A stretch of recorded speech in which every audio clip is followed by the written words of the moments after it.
Cathy Wood warns the U.S. government and Wall Street of a global great reset that could affect the U.S. economy and crash the stock market. Biden's student loan debt forgiveness will cost $400 billion if it makes it through the court system. Bernie Sanders admits Democrat policies haven't helped Americans, and the U.S. Air Force shows new UFO images to the public. Thank you so much for liking and sharing this video. Let's go ahead and jump into today's news.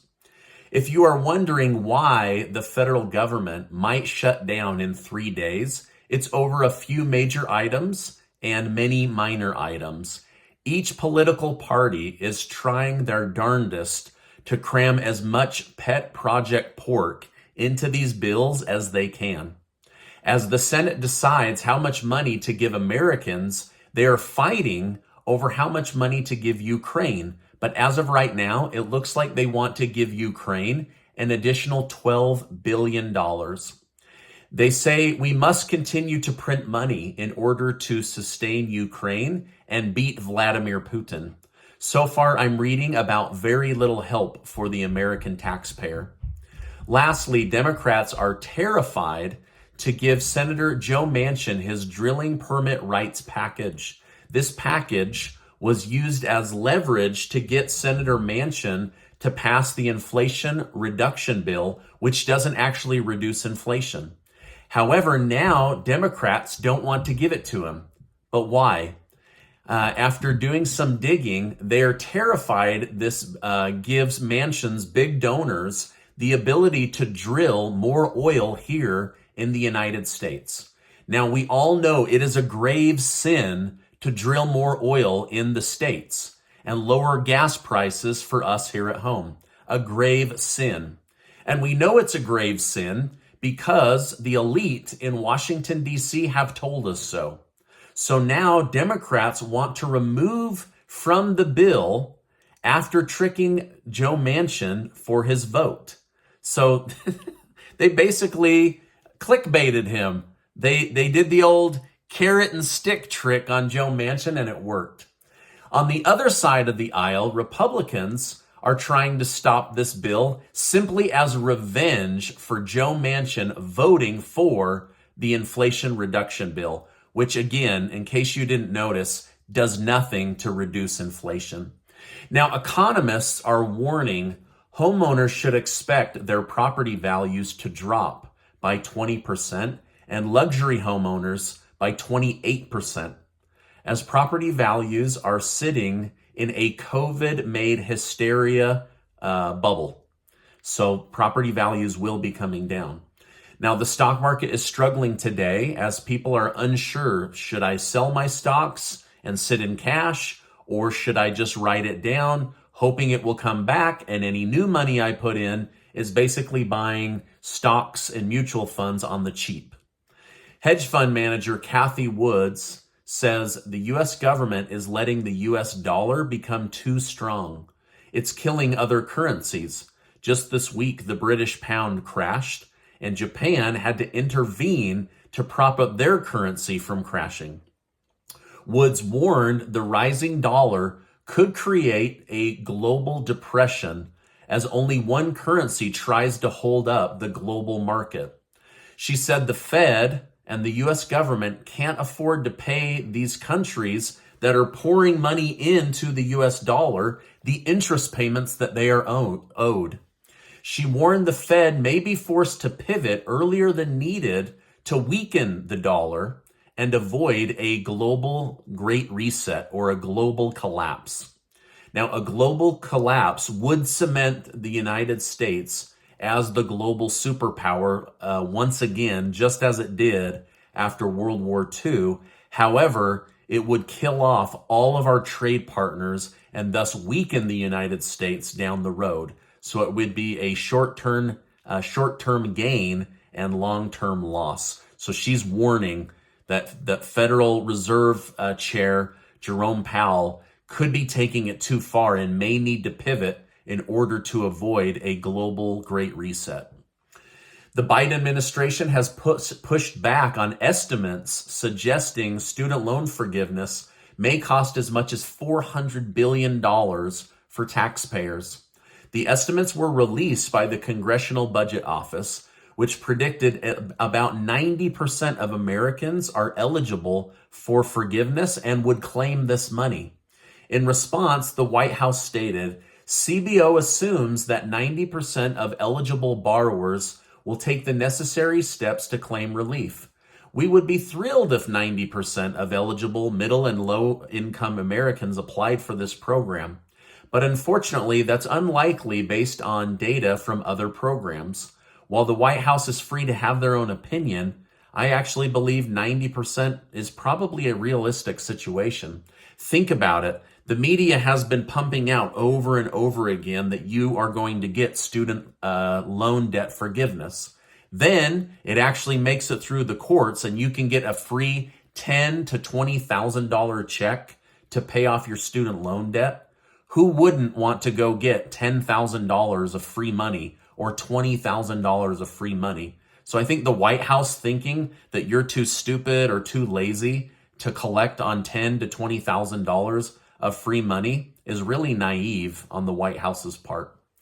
So if this free money program from the government makes it past the court system, it will cost the American taxpayer about $400 billion.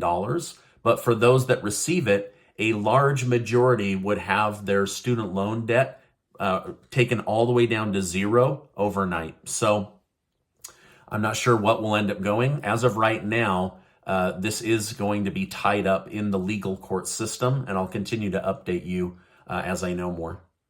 In other news, independent Senator Bernie Sanders just publicly attacked Biden's Inflation Reduction Act on national television, stating that it's not enough to gain support for the midterm elections. Bernie stated Democrats are behind right now because wages are not keeping up with inflation.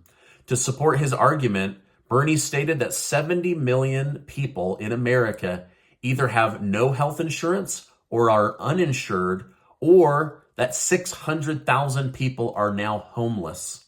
Just yesterday, Bernie Sanders left the possibility open that he may run for president in order to solve this problem on his own, as he's lost confidence in the Biden administration.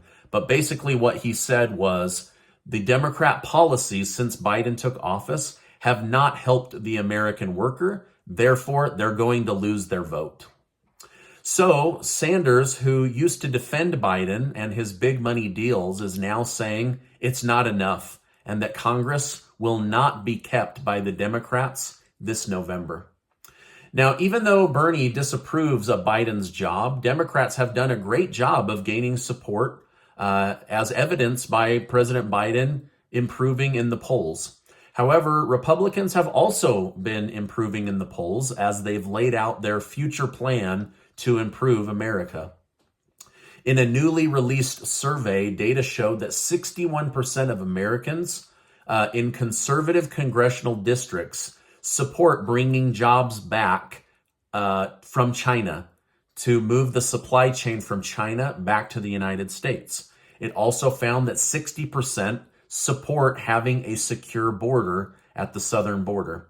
Now, these numbers were 47 and 41, so they've improved significantly, but we will see what ends up happening. But I believe this race will be closer than we expect. But as of right now, many data polls are leaning more Republican than Democrat, especially in the House of Representatives. The Office of the Director of National Intelligence under the U.S. Air Force released its new divisional logo. It has the globe with a couple of jets, an airplane, and a helicopter. Then just below that, it has a clearly visible UFO, a flying saucer. Now, is the Air Force trying to tell us something? Are they dripping information out bit by bit to the American people? Are they setting themselves up for something big to happen that they could then blame on UFO or aliens? Or is this all just another giant distraction? Or are they getting ready to finally reveal the truth about UFO and UFO technology? I have no idea, but have you seen this? Is this new to you? Let me know in the comments what's going on. Why would an official military branch put out a new logo with a UFO on it. Now, I fact-checked this. This is a real logo. This is not just made up as a meme on the internet. Secretary of State Antony Blinken wrote on Twitter last week that he was so happy to give Venezuela $376 million to help the government of Venezuela with their humanitarian crisis. Okay, so more money to other nations. Same old, right? Now, this is where it's different. The foreign minister of Venezuela spoke at the United Nations conference last week and publicly declared this money never arrived and was likely not used for the purpose the United States of America is saying. So according to Venezuela, the $376 million of U.S. taxpayer money has vanished. Now, I thought Venezuela was our enemy and that we couldn't go buy their cheap oil because they're our enemy.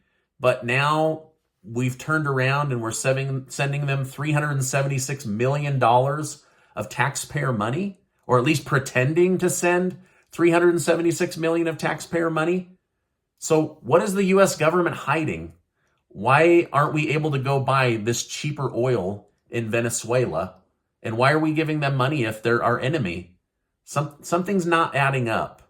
I don't know. We're buying oil from countries that publicly hate our guts. Why can't we just go to Venezuela? If we're willing to send them $350 million, why can't we buy their super cheap oil?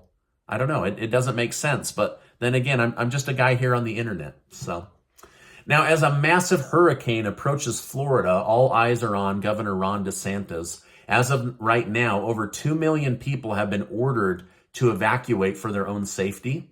DeSantis urged that the hurricane will be life-threatening based on wind speed and the amount of water it will bring. Thousands of National Guard members and energy providers are on standby, ready to enter the area as soon as the storm is abated.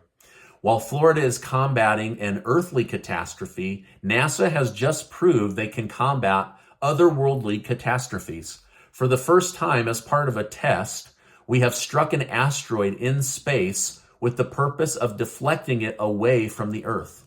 The spacecraft that slammed into the asteroid traveled 7 million miles over a 10-month period and impacted the asteroid at 14,000 miles an hour to push it in a different direction. Now, if you were ever afraid of an asteroid striking Earth, you can relax a little bit, because as of right now, it does look like we might be able to defend ourselves by hitting an asteroid or a comet into a different direction with a satellite or a missile or some kind of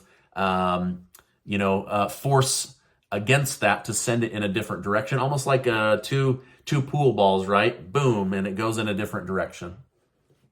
The energy crisis in Europe may have gotten worse overnight. It's been reported that the Nord Stream 2 gas pipeline has lost pressure and cannot deliver gas to Europe. It appears something may have been detonated under the ocean near the pipeline on purpose to stop its ability to flow. Now, Ukraine has accused Russia of attacking its own pipeline, but I don't know. I don't know what to say. Sweden's seismology center has confirmed that there was some kind of detonation, eruption, earthquake, something that sent out shockwaves. But I don't know why Russia wouldn't just turn it off like they did to Germany and France. Why would they blow up their own pipeline? So I don't know what's going on, but as of right now, the energy crisis in Europe just got worse. And there was some kind of explosion that has made the Nord Stream 2 pipeline lose its pressure. Lastly, a biotech company by the name of Colossal Bioscience says they have everything needed to resurrect a woolly mammoth. What do you think? Is this a good idea, or should extinct animals remain in the past? Personally, I think it's pretty cool. I'd rather resurrect a woolly mammoth than a T-Rex or a velociraptor. But I got thinking about it. While they're at it, could they just go ahead and resurrect the U.S. economy and our faith in the U.S. government? But then again, resurrecting a mammoth may be much, much easier. All right, now this is my update for today. As I know more, I will definitely come on and share more with you. Make sure to take 20 seconds to enter your name to be one of the 20 winners of the $6,000 in cash that Casey and I are giving away, thanks to generous video sponsors this month. I'll make sure to leave a link below. Now, before you go, I want to remind you that you are amazing. Make sure to check out this video and get subscribed to the channel. I appreciate you stopping by today, and I will see you on the next video.